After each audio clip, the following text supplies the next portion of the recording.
Hello, everyone, and welcome into another episode of Morgan's Pop Talks, breaking down the latest in reality TV and pop culture. Have a fantastic show for you today. We have to get into the Traitors finale, Love is Blind, the weddings. Whitner, Slagsvol is here from Southern Charm. We're going to get into all the drama that is unfolding this season. So I'm just going to go ahead and dive right in. We ain't got no time to waste, folks. Buckle up. Get your overalls on because we're talking about number one, Robbie Bobby winning the Traitors. Long live the overall king. Long live the eye roll king. Robert Rausch was officially crowned the winner of the Traitors US Season 4. And you know what?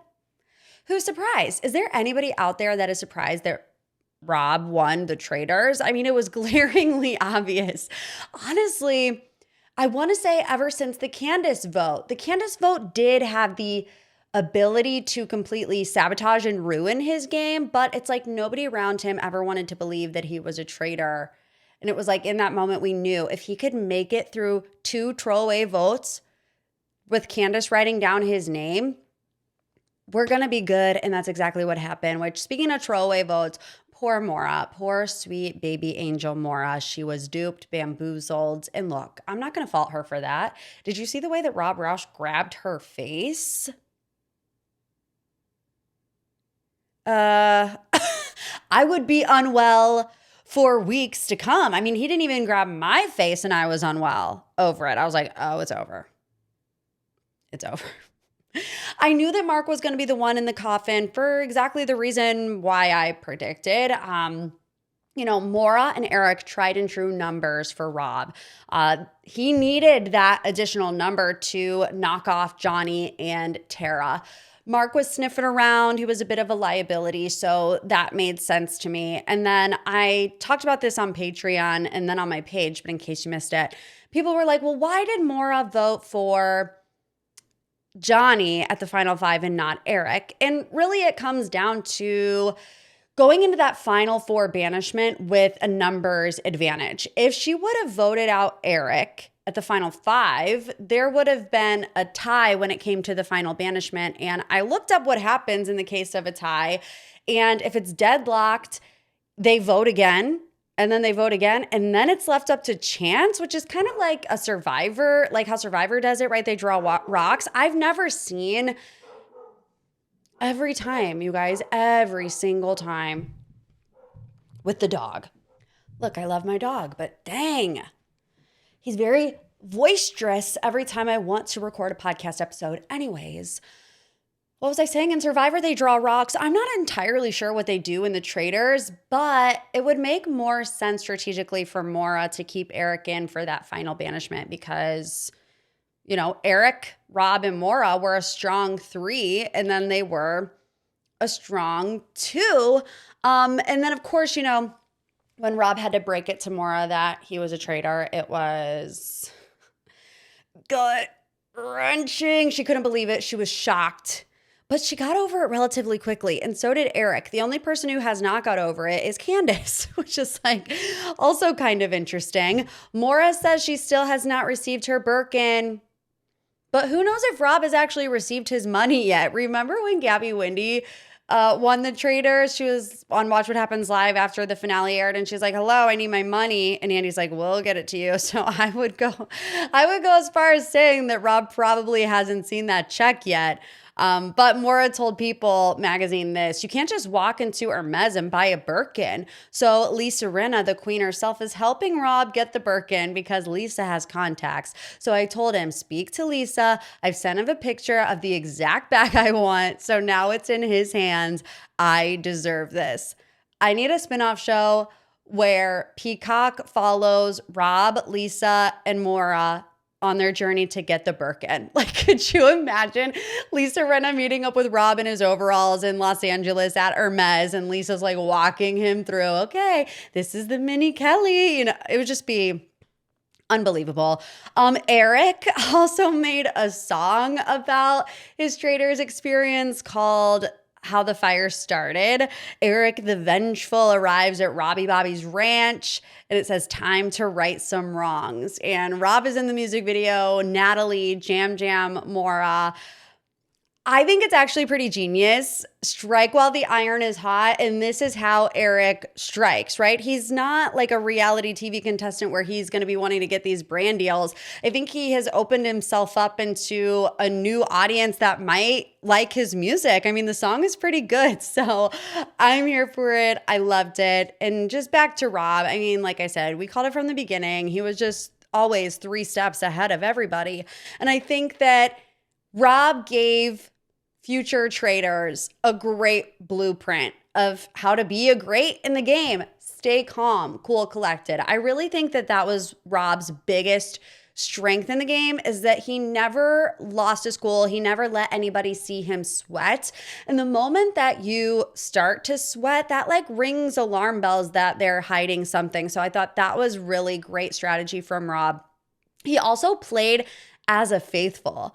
You know, he even said at one point during the season, like, I don't really want to be a traitor. I'm trying to play as a faithful. The fact that he, shared the fact that he had a dagger, kind of created this unspoken alliance of 6, let Lisa Rinna go, then let Candace go. And again, that's another point in his strategy. He didn't go down with any sinking ships. And I think, future Traitors might want to take a couple notes from old Robbie Bobby.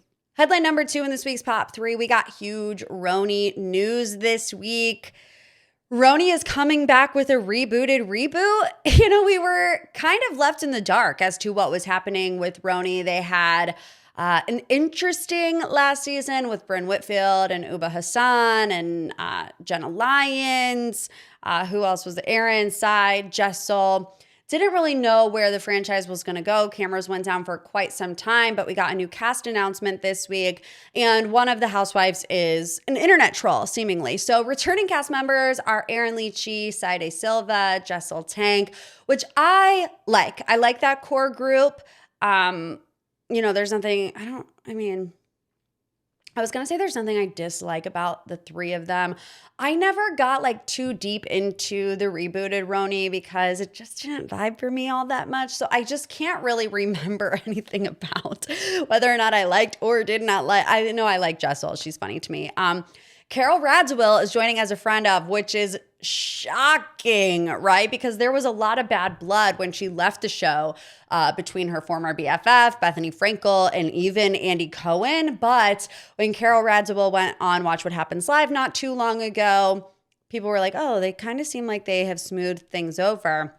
And then the network posted the news on Instagram saying, in the marathon of life, loyalty is everything. And because of Bravo fans' loyalty, Carole Radziwill is returning to RHONY as a friend of for season 16. We also have 3 newbies. Daisy Toye, who is Martha Stewart's makeup artist, Erica Hammond, and then Haley Glassman, who is now going viral for all the wrong reasons.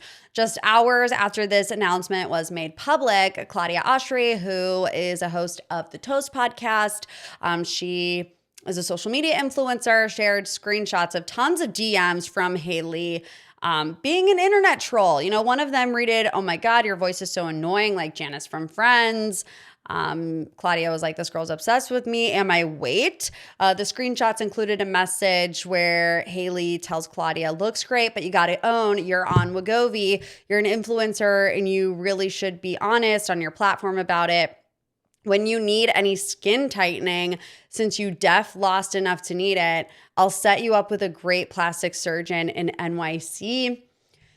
More messages like that. So she sounds unhinged. And conspiracy theory, I think that's what they look for.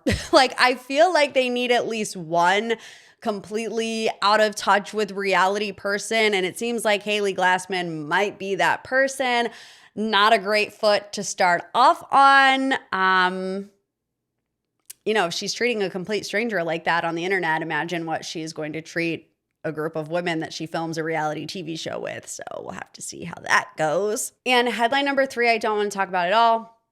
And every time that I do talk about it, I'm already starting to tear up because we do have to talk about the devastating news. Oh, you guys, I can't talk about it. About Mary Cosby's son, Robert Jr.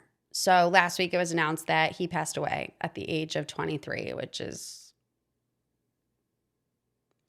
it's probably one of the most devastating stories to come out of Salt Lake City and Bravo. You know, Salt Lake City fans were really rooting for Robert Jr. Robert and Mary shared a number of different on-camera conversations about Robert's depression and his addiction. And every single time we would watch one of these moments, you know, we all would be sobbing, but I personally was learning so much from Mary. And even though I don't have kids, you know, I was just like, wow, what an incredible way to approach a situation with your son, you know, non-judgmental, but still coming from a loving place, but also letting him know, like, I can't support this and we need to get you help, but you need to want to get help. And just very, very tragic news that he passed away last week, every parent's worst nightmare. And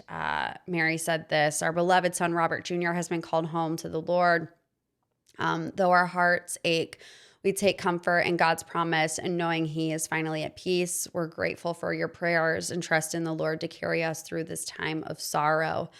She's been posting some other things online, and, you know, everything that I've seen from the cast is very supportive. And, you know, right after this announcement was made public, people were talking about Salt Lake City filming and what that meant. And I was just like, I can't bring myself to talk about it. And I'm not like shaming anybody who was, because I understand that that is a question that someone would have, especially when the reports are that they were going to start filming, I think February 23rd. But yeah, I don't know. They put it on pause, but according to a number of different articles, Mary is still going to film for this upcoming season. I don't know exactly when it's going to start, but here it says, a source exclusively shares with Us Weekly, filming will start next week. Robert Jr. will be talked about, and Mary is aware and open. And Cynthia Bailey actually talked about a conversation that she had with Mary after the announcement was made public on her podcast, Humble Brag. And this is what Cynthia said. She called Mary and didn't expect her to pick up, but she did. Cynthia says, one of the things she just kept saying was, it's okay. She kept saying, it's okay, it's okay. And it just felt like, I think there's levels, there's shock, there's just processing the reality of the situation. She's pushing through, and she knows and appreciates everyone's love and support. So continue to love on Mary no matter what. I know that this is just devastating for her. Cynthia said her son sharing that part of his life was so powerful and so honest. I just applaud Mary for being just so brave to show that. It's a reality show. We're supposed to show our reality. But when I tell you, to be able to show that was just really powerful for so many other families that are going through that type of issue, addiction, which I completely agree with Cynthia. I think we all agree, you know, for however silly housewives can be, I also think that it has the potential to be very impactful, obviously, to its viewers when you approach subjects like this and you decide to speak candidly and honestly and from the heart and really reveal a vulnerable part of your life. But I do just want to say, if you're the praying kind, continue to keep Mary in your thoughts and in your prayers, and hope that she is strong enough to get through the filming experience. And if she's not, that's totally okay. You know, I want Mary to do what's best for her and for her family, because I can only imagine, I can't really imagine what she's going through right now. All right, let's pivot into this week's deep dive. I do want to talk about Love is Blind. Now, we are going to talk about last week's episode dump, but also the weddings, because I did finish the weddings as of this morning. So I'm going to start with like the notes that I made of the 2 previous episodes and then get into the weddings. So if you're not caught up yet, skip this part. Go check out my interview with Whitner from Southern Charm at the end of the episode. But let's start with Bree and Connor. Because you know who pissed me off? Bree. I think she pissed a lot of people off. And I do have to kind of eat my words about Connor, because during the pods and in Mexico, I wasn't the biggest fan because I didn't like the whole she talks too much shtick. But after watching this season playback, she does. And I'm sorry, Connor. because I was wrong. But Love is Blind tends to do this. They kind of bait and switch you, with whoever you think you're going to like. And then you see the season play out and you're like, oh, actually, I was wrong about that person. And this person reacted really differently to what I thought. But Bree says she can't commit because she isn't giving her best self, which is another way to say you're self-sabotaging. Which she did say in an interview that it was immediately after getting out of the pods that she flipped the switch in her brain and she immediately kind of shut down emotionally, which we really saw that shut down on their final date on the train. I mean, Connor is sitting there pouring his heart out to her, and I feel like you could tell she was kind of disassociating. Bree and Connor, they don't make it to wedding day. What really made me the most mad about this whole conversation between Bree and Connor is when she was talking about the way he dresses. I was like, what's wrong with the way that Connor dresses? He's wearing a jacket? Am I missing something? He said in an interview too, she might be a little bit too mean to me, but that's also how I can tell she does care. She wanted to push us even further and even bring us closer together. We both trust each other so much, so we bicker or have an issue with something. I know that we both want it resolved, which based on this interview, it's giving they're still together, which would be absolutely shocking to me. But this is what Bree also said. I had a gigantic mentee bee after the wedding dresses. I took that dress off and I hyperventilated in a corner with my mom. And I was like, I can't do this. That's when I went home to Connor and was like, we've got to really reconsider how far we're going to take this. And that's exactly what they did, which he was upset, but not too upset, which kind of seems like the overall theme of Love is Blind season. Is this season 10? I don't know. Yeah, we're upset, but we're not that upset. They're like, you want to go lay on the couch? And he's like, yeah, sure. So I think they might still be together. So interessante. Let's talk about Mike and Emma. Mike and Emma, talk about bamboozled. I was thrown for an absolute loop. It's the first wedding that we see. And you know what? I'm getting ahead of myself. The sister, Hannah, says to her, if you can picture yourself in any situation with him and you're still happy, that's the one. Make yourself happy. Hannah does not want her to do it. We already know. But there's so many questions with the kids. And Mike is standing on the altar saying I want to know definitively if you want to have kids with me. It's not fair for you to have to choose now. And no response. I was like, is that no response except an eye roll from Sister Hannah from the front row, And then Emma just immediately goes into her vows and says, I do? Huh? What? And then it's Mike's turn and he says, I do love you, but I don't want to get married. I'm like, poor choice of words, poor choice of pause. He says, I'm not ready to say I do because I don't know if you want to have kids with me. And she's like, yeah, you're right. You're right. Who's even surprised? The families don't seem surprised. Emma doesn't seem surprised. And he's asked if Emma would have said definitively she would have kids with you, Mike, would your answer change? And he says, yeah, it would. And I'm just like, huh? What just happened here? Because I'm very confused. Jordan and Amber, obsessed as always. You guys already know. It's a huge issue that Jordan has not met Amber's daughter, right? They're like one day away from the wedding, and that's when these two are going to meet. That's a huge deal. Amber's not worried about it at all. She's like, it's fine. Jordan's like, what if she doesn't like me? She's like, she's 8. She didn't want to tie her shoes this morning. She'll get over it. But there's no way for Jordan to fully grasp what his life is about to look like when he immediately steps into a father figure role, a stepdad, right? And if I'm Amber, I would want to see how Jordan acts around my child before I'm marrying him. So I'm just wondering, why are they waiting so long to do this? It kind of seems like they're dragging their feet a little bit. What is the reason why it had to happen one day before the wedding? That's what I would like to know. But I still did have hope. I came in Super excited to see how it played out because I just felt deep in my heart that they were going to do it.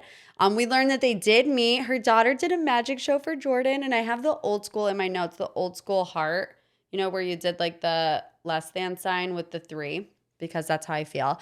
Amber is like for sure a yes. Jordan is freaking out. He's like, I don't know what I'm going to do. Emma is there, which is very sweet, which also made me think like there's no way that Jordan can say no at the altar in front of Amber's 8-year-old daughter, right? Like what a traumatizing experience that would have been. But we get to the altar. She says, I'm going to say yes, Jordan, but I understand whatever decision that you make. And he says, you know what? By God, I want to follow my heart and I want to say I do. What? He says, I feel very certain. And we're like, yes. Yes. I was so excited. I was so happy. I do just feel like they were made for each other. Let's move on to Brittany and Devontae, who actually did not make it to their wedding day. And this was my notes before wedding episode. I wrote, I think it's pretty obvious Brittany and Devontae don't get married. She's begging him to tell her she's pretty. You shouldn't have to beg for that, Brittany. And then Devontae just kind of blow our socks off when he says, yeah, by the way, I can make 40 grand in 1 month. And we're like, huh? And he's like, that's why I want a prenup. And I'm thinking the whole time, dude, you're saying no with the altar. So why even bother? Brittany is kind of like skeptical of it. She's like, oh. I was thinking if Devontae makes Brittany put that wedding dress on that she bought before Love is Blind just to turn her down at the altar, we're going to have problems. But as soon as we saw the two of them on the couch, we all know how this story goes. Sounds like Devontae called it off. Brittany is like, my family's here. I still want all of these things. And Devontae says, I still have doubts. I can't walk into a marriage with all of these doubts. And Brittany is still holding on hope. She's like, we're still engaged. We're still going to get married. And I'm like, why? Why are you doing this to yourself, Brittany? You deserve somebody that understands your love language. Devontae does not. And she is like, she's seriously just clinging on to something that I don't really think is there. I mean, it's clear that Devontae is totally not invested in this relationship. He's like, there was always doubt. Yeah, we could tell. And then him saying her pre-buying the wedding dress was a red flag. Him saying that is a red flag, in my personal opinion. She wanted to get the dress she wanted. They take you to one store on Love is Blind. What if you don't like any of it? Men, like, ugh. And I believe that we're in for quite the curveball when it comes to Devontae and the reunion, but no spoilers here. Alex and Ashley.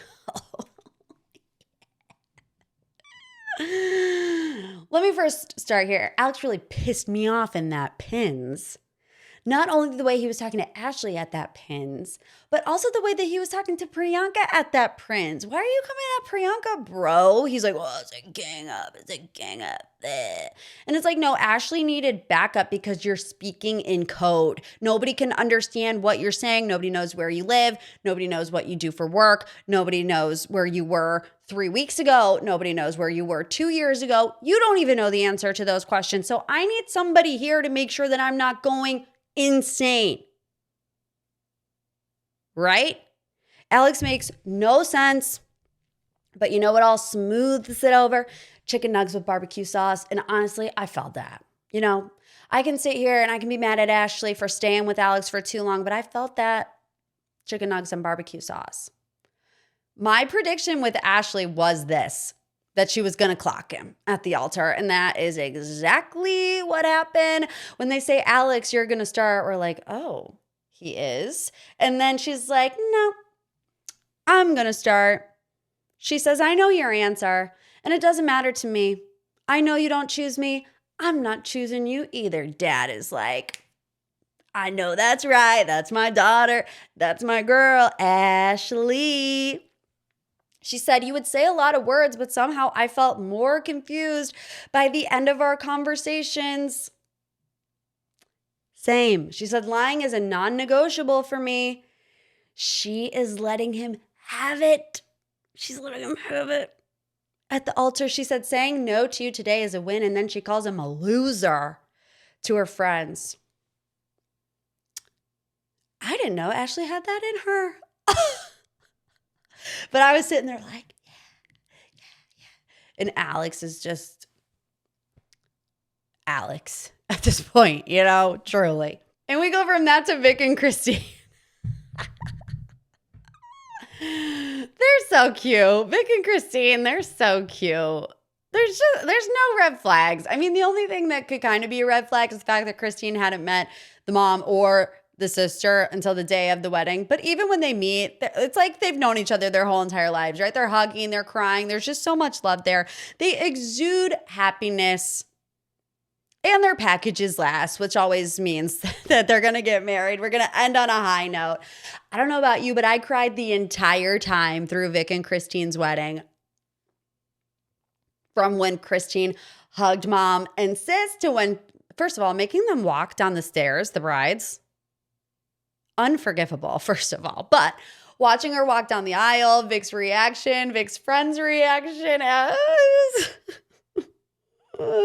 just love them. I cried the whole time. When Christine's uncle said, "You're a beautiful, accomplished woman," sobbing their vows. Oh, I just cried. I just cried and cried. To me, Vic and Christine are on the Mount Rushmore of Love is Blind couples, because there are some couples that you just know. I mean, immediately in the pods, during the reveal, when they live together, like they're just in love and they're going to get married and there's no drama. It was Cameron and Lauren, Brittany and Brett. Oh, Brittany and Brett. Vic and Christine. And I mean, there are some other contenders for that fourth spot. There are a lot of people that are still together, still married, but there just are those select few that you have absolutely no doubt. And sometimes you start to gaslight yourself into thinking, oh, they're making it seem like it's too good to be true, so they're going to pull the rug out from underneath us. But nope, not with the greats. Vic and Christine, love them. All right, for final thoughts this week, we have a guest on MPT. Southern Charm is popping off this season. There is so much to discuss with Sally and Charlie and Austin and Craig. So without further ado, please welcome to the pod from Southern Charm, Whitner Slagsvol. Hi, Whitner. Thanks for coming on MPT. How are you? Hello, Morgan. I'm good. Thank you for having me here today. And more importantly, welcome to the Bravo sphere. How are you enjoying your first season on Southern Charm?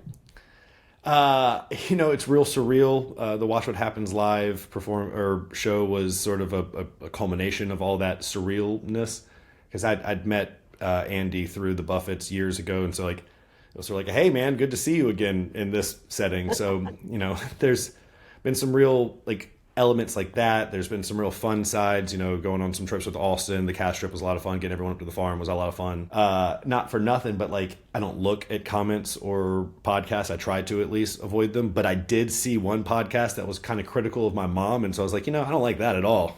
No, never. Well, that's not going to happen here today. So don't worry about that. Good. You met Andy Cohen how many years before being on Bravo?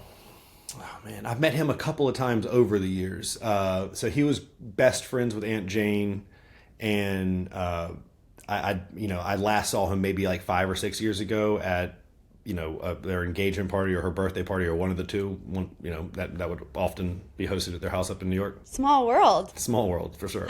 But as he came into my dressing room. He was like, so your dad was? I'm like, that's right. And he's like, and your sister was? I'm like, yep, that's her. And he's like, okay, I'm going to call Jane right now. And it was kind of a fun little moment. Yeah, that's his way of checking your references. Yeah, exactly. So remind me your connection into the group. You came in with Shep, technically? Yeah, so, for the story purposes, I came in under Shep. You could have just as well have folded me under Craig or even Madison. At the time, I was, a year and a half single from a breakup, and I'd launched an apparel brand in sometime in the intervening year. So I was like, I have something to do now, and I'm, all my friends are married with kids, so why not? Who would you say you're closest to right now in this moment on the cast as the season is playing out? fun qualification of in this moment, knowing things can be fluid. Right now, and probably for good, just because she's that awesome. Molly and I are sort of besties. We hang out a lot. She was over here for coffee yesterday. And so we've been we became pretty close friends during the season. And as the summer grew on, we just became real close friends. And I go to a lot of her shows. Her boyfriend's a great guy. So Molly is probably like my closest friend of the group, but followed shortly by, Charlie, Vanita, Austin are all on a sort of a similar plane. Shep too. I hang out with him a lot. And I hang out with, but Craig's just not around all that often, so I never see him, even though I do reach out here and there. He's a little upset with me presently for something that was said during the reunion. And also he didn't like the personal injury comment on Watch What Happens, which I get, but I'm pretty sure he was a personal injury attorney at one point. Well, there is a commercial circulating of Craig being a personal injury lawyer. Yes, also my first legal work was for him working at a personal injury farm. So it's not like you didn't lie. I didn't lie. But no, I hang out with Craig when he's around. And of course, Sally and I had our beef, but before that, and we've buried that. So I hang out with her a good bit as well. So Molly and then everyone else is sort of jockeying for that second, third position. Yeah, well, I actually was going to talk about this later on, but since you mentioned it, it does seem like you guys roll as a pretty deep, tight-knit crew. And then Craig is really the only one that's never around. Is that by choice? Or, he is working, he's going to all of these home expos and stuff, but what's your take on him not being as in the mix with you guys as the rest of you? It's sort of hard. He is busy and he is traveling a lot. So, there's just nothing you can do about that. If you're out there a lot and going to lots of conferences and expos and speaking engagements, he's gone a lot. So that is objectively true. He is the only one who doesn't seem to be, actively palling around with the group more often than not. But he is busy. I don't want to say that he doesn't want to hang out with us because I can't speak for him. You said you ended kind of on an off foot at the reunion. You think you will be able to get into a better place eventually? I think so. I was only there to hold certain people accountable for certain behaviors throughout the season, and I'm pretty sure that aired last night. And so, I'm just calling the fair balls and strikes, and it can be tough. And anything I've said about him or pretty much anyone is coming from a place of I'm looking out for you. If you're reacting these sorts of ways, you should find better ways to handle whatever's going on inside. Yeah. I really liked what you said at the table in Mexico, because I do think that you were accurate in saying, Craig needs to not be as harsh, and maybe Vanita shouldn't have said a provocative thing in that moment. Have you kind of seen yourself as the mediator in these types of conflicts? I didn't set out to be. I didn't have any intention of it. I kind of expected just to sort of ride the season, be buddies with a couple of people, and not get too in the fray. And I pretty much stuck to that. But when I did get dragged into the drama, I was, for whatever reason, I sort of see a lot of both sides to a lot of people's arguments, and two things can be true. And so with regards to Craig's situation, I had a bad breakup that was at an engagement point, and I told him throughout season, and I think a couple times in green room, but had anyone used my breakup in some sort of public way in any way for their narrative, I would have, had their head on a pike on a wall. But you also can't be volatile and scream at people at a table, especially at a in public, and especially a woman. So, she definitely provoked him, but you can't yell at someone for a minute and a half at a dinner table. So I told him to, cut it out. And then when she came over and she, appreciates me stepping in, I was like, I'm happy to step in for you, but you're not in the right here. You can't provoke him. I wish you could have done this a little differently. I don't mean to be the mediator, but a lot of people just aren't having a good time seeing everyone else's side. You weren't in the car with Craig. Because at the end of this week's episode, there's the big moment between Sally and Craig. You weren't in that car, or were you? No, I was in the fun bus as we were singing, Ozzy Osbourne and stuff. We were rocking out in our bus. It was kind of funny. What message were you getting in the other bus while that was going down between Sally and Craig? Someone in our van got a text message basically saying, like, Craig's going off the rails. Like, I'm a little scared. I think Vanita got that text message. And, you know, we were just like, wait, what's going on? And then we could sort of see into the van up ahead, like, you know, someone flailing about and ripping things off the wall. It's like, ooh, it's not going well. And then the sort of like the moment I really sort of confronted the situation was when we got out at the resort and we're all getting out of the vans. The girls got out of the vans with that 1,000-yard stare, just like I was like, what happened? And they're like, I've never seen anything that crazy. And he was still raging at the time. And I walked up to him. I was like, man, like, I've actually known him longer than anyone else on the cast. I was like, dude, I've known you longer than all these people. Like, are you okay? Like, everything good? Like, you're losing it over here. And I mean, I think he was just really drunk, unfortunately. But, you know, no excuse. Like, it was right.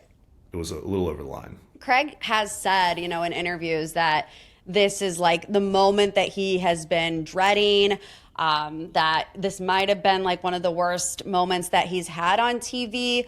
What kind of attitude did he come with like the next day after that happened with all of you guys? And were you able to smooth things over with the whole group? Well, we did like a shaman sweat lodge healing session thing. That's and everyone like when the shaman was coming up to Craig with like the holy smokes of stuff. Holy smokes. Everyone's like, man, it's gonna need more than that to exercise these demons. Like, you're gonna need to blow it on them. If someone had acted like that to me the night before, the first thing that they'd be confronting when they came down the stairs is me being like, all right, let's sit down and talk about what you did, because right.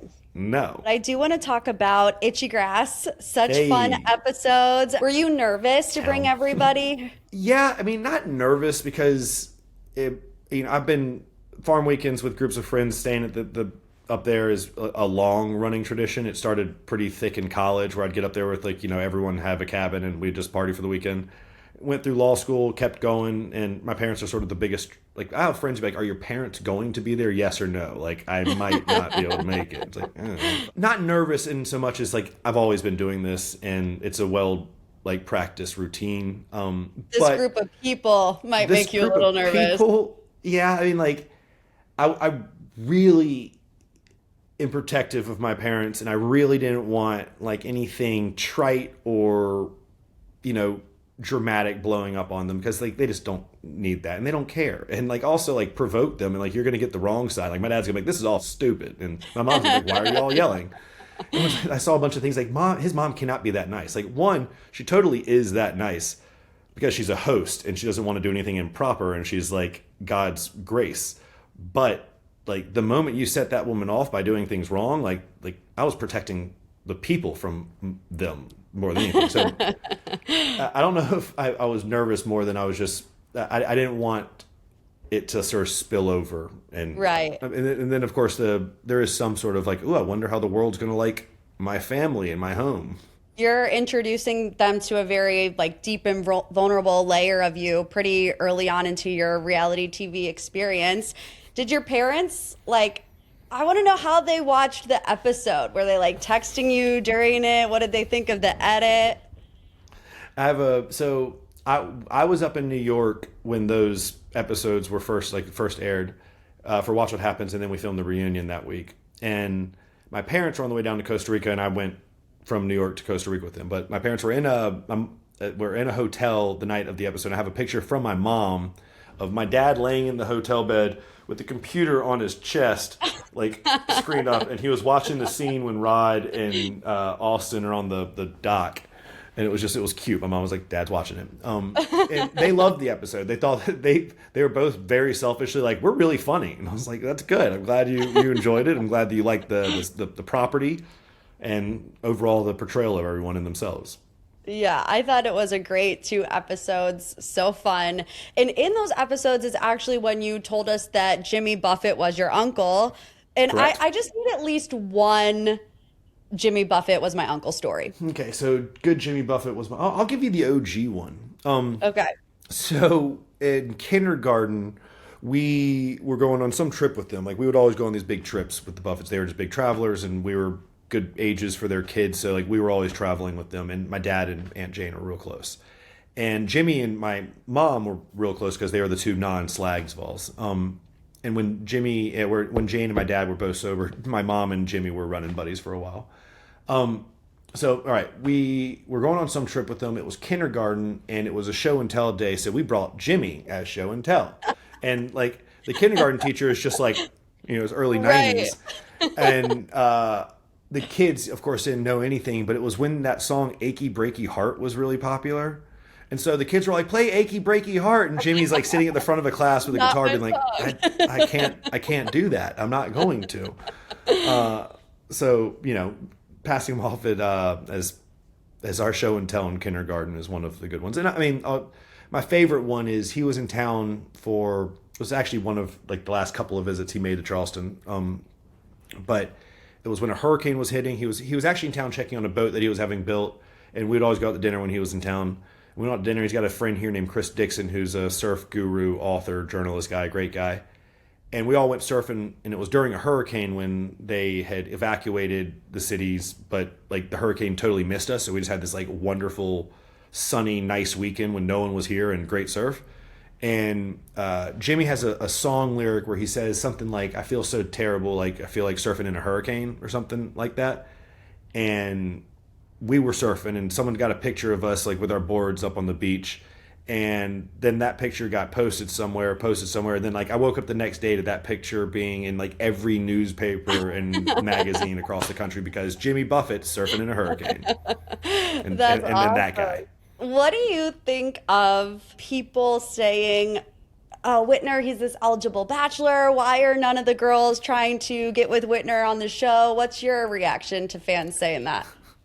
I get a lot of like, "How are you still single?" DMs, and it's like, well, you don't know that I am. You saw me for what, like a 3-month span where I'm on the screen for like a collective 30 minutes total. Right. Like, what do you know? And I was dating someone up until kind of recently. So clarification, I get a lot of you are still single. I'm single presently, yes. But during a lot of those DMs, no. But I guess my reaction to the like, he's so eligible, he's so great, like, one, what's wrong with him? Like, I get nervous about the "what's wrong with him" questions. And it's also just an enormous amount of pressure to be sort of like, "Oh my God, he's all green flags." And like, I'm a normal dude with plenty of flaws. Like, I don't like that like pedestal position. Like, take too much pressure. I'm cool. Like, I don't need that. But then I do get, for lack of a better term, aggravated. The framing is all like, why aren't any of these girls going after Whit? What about Whit? Like, why didn't Whit go after it? What does Whit want? Who's Whit going to go after? And Whit did take a shot at Charlie, and we did have a date that did get edited out. But like, oh, interesting. Yeah, I shot my shot. Like, it made it look like we only got a rejection, but that's okay. So like, I guess the in short, like, I find it kind of funny that it's all like, why aren't any of the girls going for Whit versus like, what would Whit go for? And like, I was just like, it's sort of a work environment. Like, I didn't really see many of the situations as like a romantic opportunity beyond, like, I did take a shot, like try to go on a date with Charlie, but Vanita, Molly, and Sally and we were always just like friends. And so I didn't really want to cloud those waters.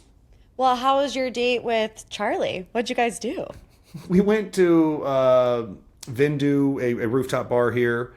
And it was like a nice date. I guess probably a little stilted because it was both of our first times having like cameras in our face for a date, right? Which is an experience. But like, one of the producers who I was pretty close with was like, "Yeah, well, the other producer was saying like, we got to get him to kiss like in the radio," and he was like, "I can't tell him to do that," and I was like, "No, you definitely couldn't have done that." I like that everyone thinks I'm green flags. That's obviously a super compliment. I'll take it with some level of trepidation. Well, what are you looking for in a relationship? I'm trying to figure that out. I thought I found it. I need, like, an intellectual commonality is essential. Like, you can be the most beautiful person in the world, but that's not the only thing that can work. So, between like a intellect, a physical attraction, someone who is a bit more on the adventurous side than like the resort side, to put it lightly. I just want a good friend who's a partner. You briefly opened up about your past serious relationship on the show. Was that hard for you to do? Did you have any reservations about talking about an engagement that didn't end the way you wanted it to? Yeah, I mean, twofold. One, just because, you're opening up old wounds and that's never fun, and you're doing Right. so very publicly, which is challenging. But then on top of that, like, I didn't want that to stick with me. Like, by the point Right. the show had started, I was almost 2 years out of that situation. So, like, water under the bridge, ancient history as far as like my movement. And I mean, of course, like, when you're prompted in green screens about how you feel about it, you're gonna say things like, "Yeah, I guess I'm still angry," but like 2 years ago, like, now we're 3 years on. Like, I'm Right. like, it's not even a factor. So, like, on one hand, of course, it's tough to talk about painful moments, and painful, God, it was. But like the other part, I just really didn't want it to be like an element. Like, I don't want people being like, "Ooh, like his fiance left him. Like, what's Right. wrong?" Right. Like, maybe she just liked the doctor in her unit. So I know that you guys are just friends and have a platonic relationship, but I Molly. really, no, I love your guys' friendship. I promise I'm not trying to put you guys together, but how have you guys been able to bond? Has it been this experience that brought you closer? Were you friends before this? Kind of walk me through why you're so close right now in this moment. I wish I had a clear answer. Like, oh, it's because Molly is blah blah blah. But it's, you meet someone and like you're just like, hey, like, same weird. We're cool. Like, we're gonna be friends, and like, Yeah. we're friends now. Yeah. It was sort of just like that. Like, we just got along. We're similar, sort of weird. We both are big on Lord of the Rings. I trademarked "Some Girls Are Gandalf" for her birthday when we went to like all the Lord of the Rings for the weekend. Like, we got along. Music is a big part of both of our lives, and I don't know. We just liked each other and wanted to like continue being friends and supportive. And early on, she was pretty quick to be protective of me, like early, to make sure that I knew like kind of the movements of everything and if anything was kind of going on. I love the moment where, well, love the moment. It was a heated moment, right? With in Itchy Grass with you and Vanita, Molly and Sally. But essentially, the way I took it, you weren't trying to extend the argument. You were just trying to stick up for your friend Molly in that moment, and then obviously it had some repercussions with Vanita. But tell me why you felt it was important that you step in there for Molly. Well, so I don't know if I'm allowed to go BTS here, but there's a line that I say in that scene that came from Rod and Tyler's party. I was there. That fight started at that party. And all it boiled down to is I don't really suffer anyone talking about my friends like around me, and I will speak to it immediately. And that's true for like if someone was speaking about Vanita or Sally and they weren't around. And if it was Molly, I'd be like, "Molly, cut that shit out." But effectively, they were saying some things that were mean and true, and that's just like, hey, like, cut that shit out. Like, I'm not gonna sit here and listen to that. And so when that group sort of formed to finish that conversation at Itchy Grass, like, I was just there to make sure that like Molly was getting heard and that like they weren't going to like, hold them accountable. Like, you said the things like, "Oh, this is between me." No. Like, Molly has asked me to be here. Like, I'm going to stay here. And Yeah. like, that's that. So Yeah. like, if a friend needs me to stick up for him, I'm going to be there. Well, I have to ask the question that everybody wants to know, and that is, what is going on with you and Sally? What is the beef? Where did it start? Where is it now? We're so confused. We think you it and me both. began with the "Watch What Happens Live" comment, right? Is that where it Yeah. began for you? That is where it began. I mean, we were normal friends prior to that, and we are normal friends again. We met up this weekend to hash out all the things. And I mean, I'm not going to get into mudslinging. I'm not going to, even if we weren't cool, I'd be like, "Hey, like, Sally's on one. Like, I really don't have much to say about that right now. Just because I got nothing to gain by getting into a fight with her." That being said, it started when she went on Watch What Happens Live and said that "you just don't know him yet" thing, which the entire world took as some sort of like implied scandal Right. coming. She says that she didn't mean anything by that. I believe her at that, since we've talked about it. But like she kind of left me in the trenches on that one. So like we never really hashed it out. Things got a little tense. And so then I went on Watch What Happens and was a little shady, nothing too terrible. And then at reunion, we were a little prickly and we talked about it. And then while I was in Costa Rica, it was basically just a game of telephone gone bad where like she heard I was saying something and I heard she was saying something and she took to a podcast about it. And I just reached out to her and be like, yo, let's bury this. And so we Right. Yeah, because I watched the podcast to prep for this interview, and it was all very vague, you know, like text messages being sent and coming for you or whatever. And then, you know, This however isn't many Survivor. days- I'm not coming for anyone. I just want to sell more shirts and, you know, have a good time while I'm here and hang out with my friends. Right. Well, then, you know, 3 days later, we see all of you guys ripping shots in a bar on Instagram. So we're like, how did we get from point A to point B? Mediated his way right on through it. There you go. You know what it is I just went to her and I was like, hey, like I'm sorry that you heard that I was saying this. Like she said, I'm sorry I was saying this. It's like, all right, let's take a shot. Boom, we're good. And I'm taking her to an Eric Church concert next week. Well, there you go. See, everybody, they've made up. They're friends. They're good. Whitner's good with everybody. No beef. Try to be. How was your first reunion experience? Okay, so I might have a beef now, actually. Oh, really? No, Craig is like, he just might be a little upset with me.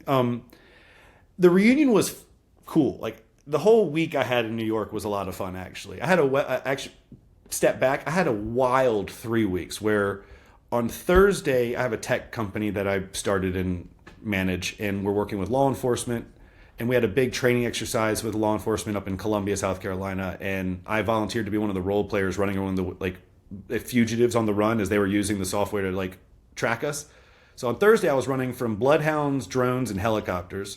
On Saturday, I got flown by NBC to New York for Watch What Happens Live on Monday, then reunion on Wednesday, and then I flew to Costa Rica. So like I had like Wow. a real whirlwind. But the reunion side of it, I knew that I needed to kind of come in and make some bit of a splash just because I'm relatively non-dramatic throughout the season, and I'm not going to go out like throwing barbs, but like if something's said one way or another and I have an opinion on it, I was just going to throw it out there. And you know, if someone was squirming past some sort of accountability, I'd be like, no, like I feel like that's something to be said about that. So without giving away anything, of course, but I had fun with it.